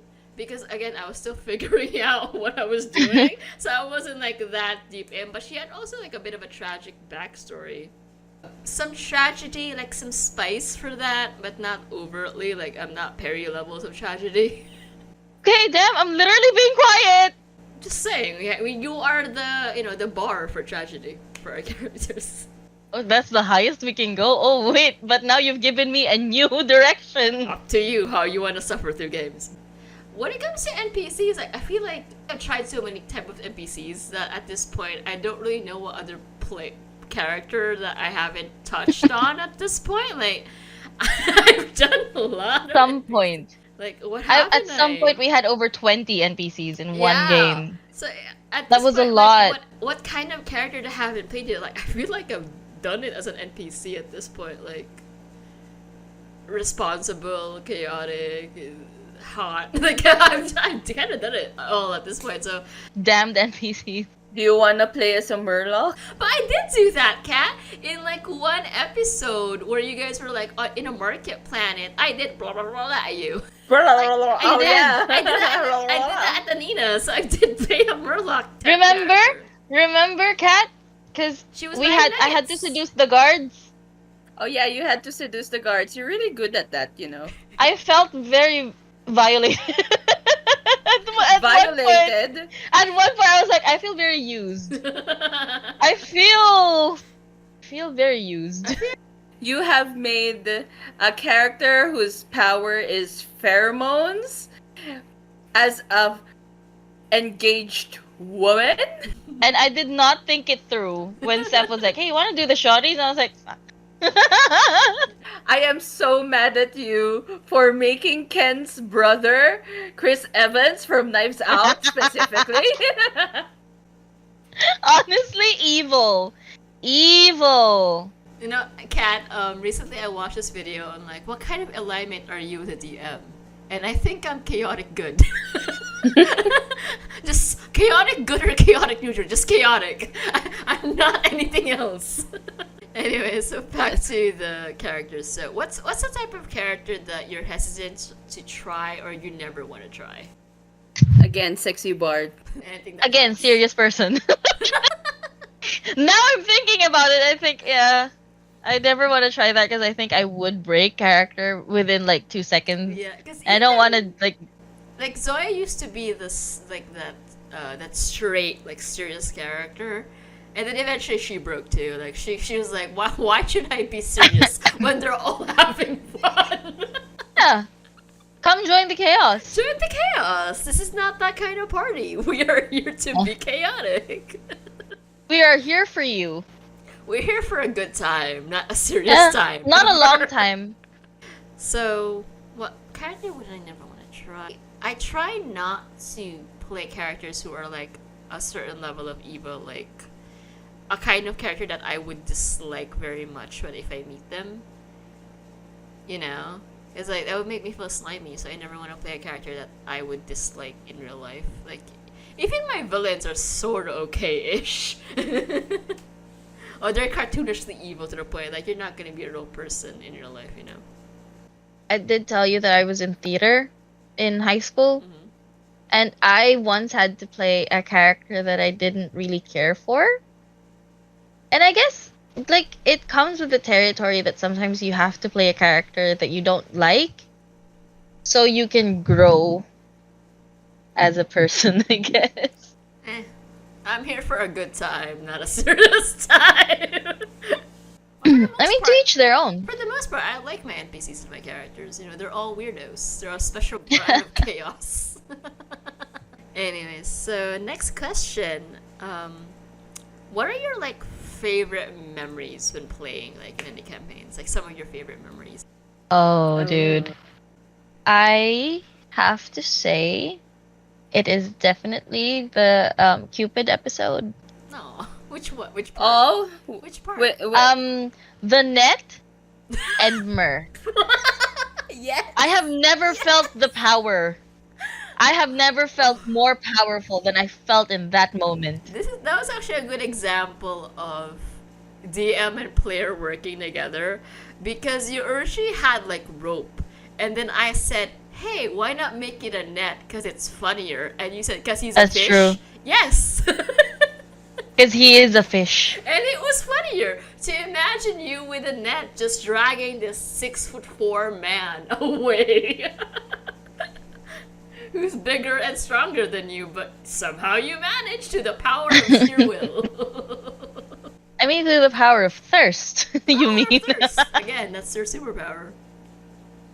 I really love that. Like, I love looking back on it, thinking, oh yeah. Oh, also, there was this one scene. It was the first time that Zoya and I had ever like played together. It was just us, The spider and we were lady. fighting the spider lady. Yeah. And there was this scene in that session where spiders were crawling all over him, so he had to like take off his shirt. So he jumped out of the car and started taking off his shirt, and I, in character, turned to the other NPC in our car and I started shouting, "Morgana, he's getting naked!" And I started running after him, picking up his clothes And then you as I was punched him running in the face. to calm him down. I guess the spider Honestly- was on his face. So you went poke. Honestly, I love improv. It's really fun. This is more of an improv exercise for me, to be honest. Honestly, every episode, I guess I'm a very improv DM. Like, I will let you guys go. Go. Yeah. Whatever you want to do. If it's funny, go.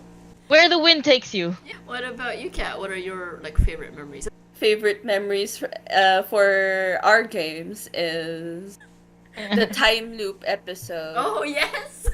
Oh no. So Which part? the forbidden loop. Oh. Oh my god. Oh yeah. So, for context, I play this character, Kato. as we mentioned, Mer is like the hot guy at the office. So Kato is probably the only person that's not into him because he had this kind of like paternal daughter relationship. So, Yeah, mentor. So they were stuck in this whole episode. They're stuck in a time loop. They're trying different things to see what will work, and so for some reason, we started just let's kiss our coworkers. It might break the loop, and so the only person that Kato hasn't kissed is Mer, and so she wakes up one day and she's like, "We have to do it," and Mer goes, "No, don't do this to us." I remember the trauma. And she started chasing him around, and he was trying to run into the ocean to escape, go back to Atlantis. And she catches him, and they're both crying as she kisses him, and the loop starts again. So it was all for nothing. They got traumatized for nothing. And it, Which is it mwah. became, we call it the forbidden loop because they both agreed the next day, like, we will never talk about that again. It never happened. Never. Never. They couldn't look each other in the eye. It was very But- awkward.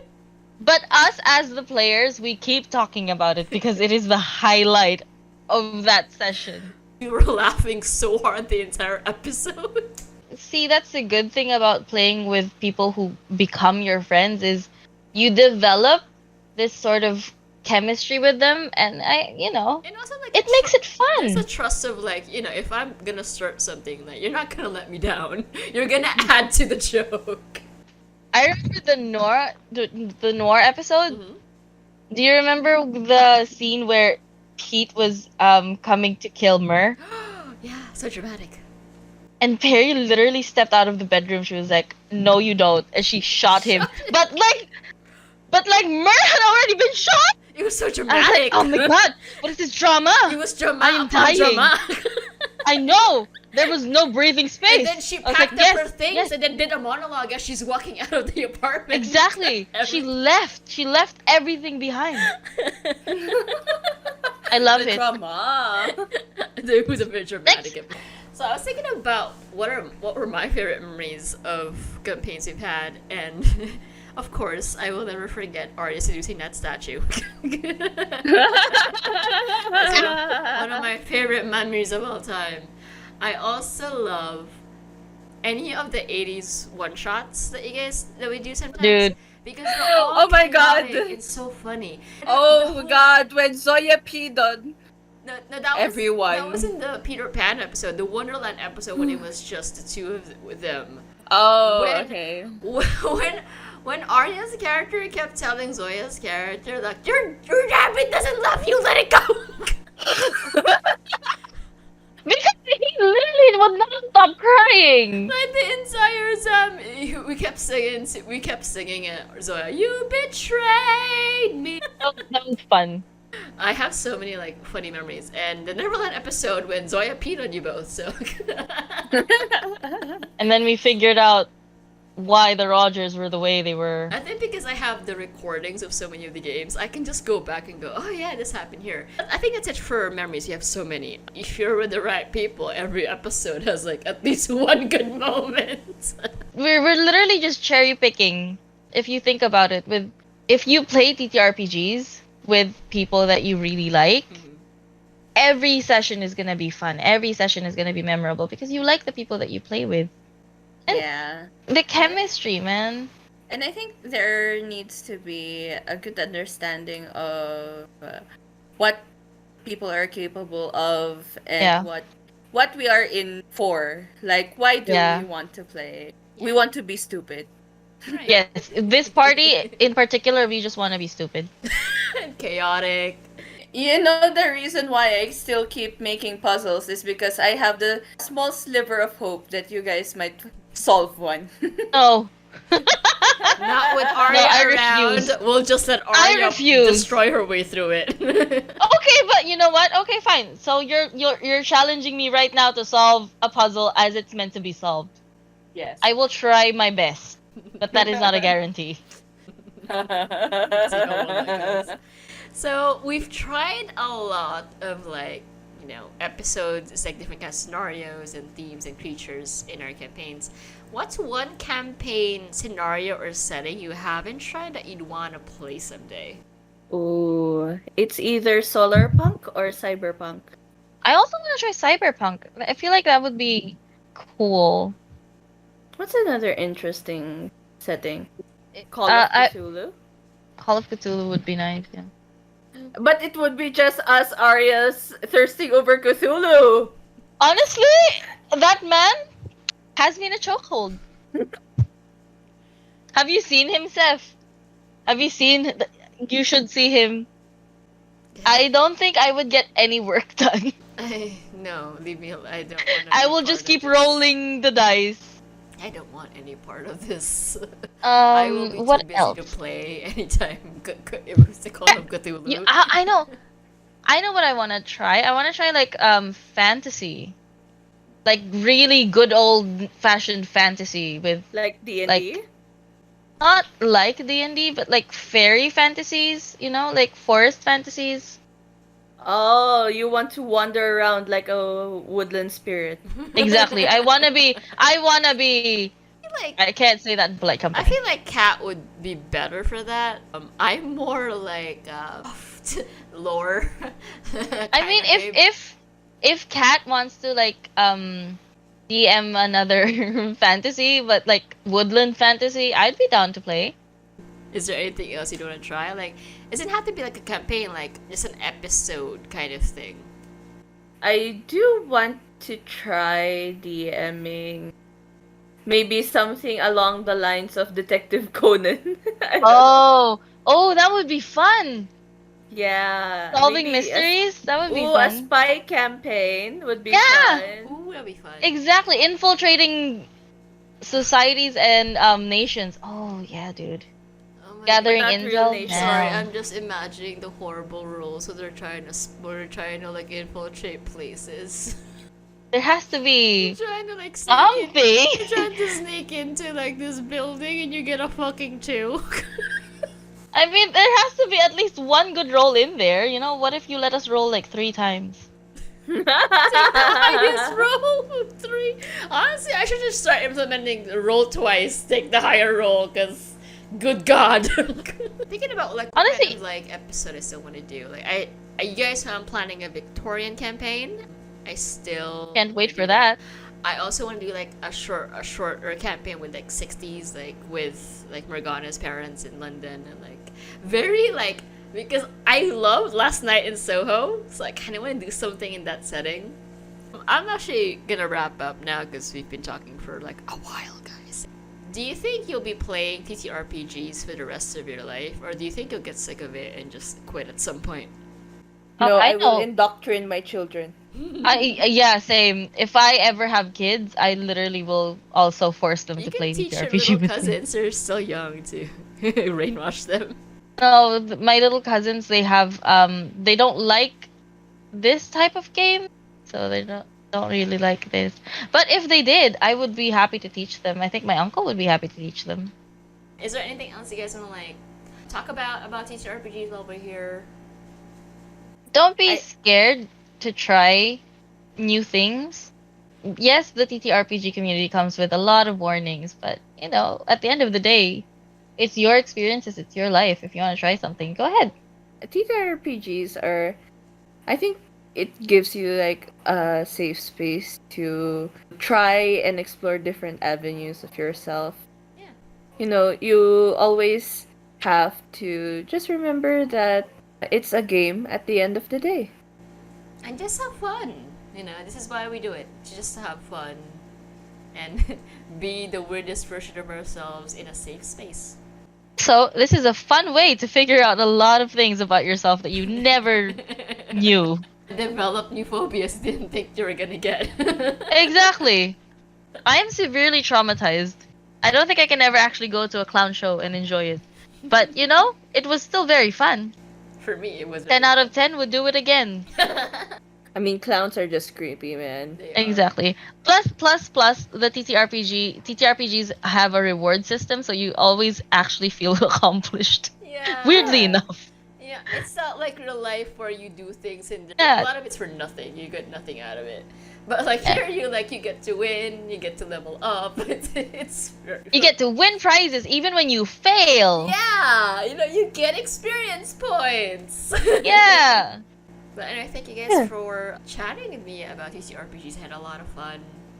I'm really glad that you guys are the people in my party because I feel like I would not be having as much fun if it was with anybody else.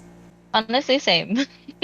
I get to be my weirdest, most dramatic self, and it's just production value. Also, thank you for letting me meet Kat. Again, This is Slight the greatest weirdness, regret of your so- life. Yeah,